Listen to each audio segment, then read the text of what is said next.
Pinatunayan ng ilang kapuso celebrities na just because they ended their relationship doesn't mean na tapos na rin ang kanilang friendship. Let's watch this. Sa show business, kapag magkasintahan ng dalawang artista, walang ligtas sa kamera. Maging kanilang paghihiwalay, talk of the town din. Pero hahanga ka sa mga celebrity ex-couple na good friends pa rin hanggang ngayon. Kabilang sa listahan sina Christian Bautista at Rachel Ann Go, Kylie Padilla at Aljur Abrenica, at ang Healing Hearts love team na sina Joyce Cheng at Christopher Martin. Before the relationship, friends kami. During the relationship, we respected each other. So unfortunately, merong hindi natuloy ganyan. Pero dahil sa foundation na nabuo ng friendship before and during, kaya mong ma-mend yun after.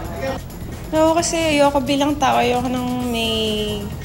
Yun na nga, yung pagdating mo sa trabaho, may mga kaaway ka or something. Ako lang yun. Ayoko ng feeling na gano'n. Kasi nawawala ako sa focus. Kasi iniisip ko, bakit kaya? Anong mali ko? Yung mga gano'n. So ayoko. Gusto ko magaan lang. Gusto ko magaan lang sa trabaho. Pero paglilinaw ni Joyce at Christopher, wala pa raw balikan na nagaganap kahit pa magkasama sila ngayon sa isang show. Tamang tagal lang po. Nakakatawa po kasi kami yung naghiwalay, pero parang kami rin yung naging sandalan ng isa't isa pag mga sad moments na nalulungkot-lungkot. Parang kami pa rin yung nag-uusap. Na-preserve naman yung friendship namin. Yun yung maganda sa amin. Sa sitwasyon naman ni Jeneline Mercado at Mark Heras, mas tumibay daw ang friendship ng dalawa. 2005 na maghiwalay ang parehong Starstruck alumni.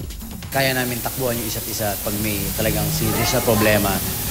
Kaya namin magsabi ng problema sa isa't isa or kaya namin suportahan yung isa't isa, di ba? So, ganun naman importante naman kasi yun sa dalawang tao na magkaibigan. Kasi kung hindi nyo naman pinahalagahan yun, di ba? Parang masasayang din.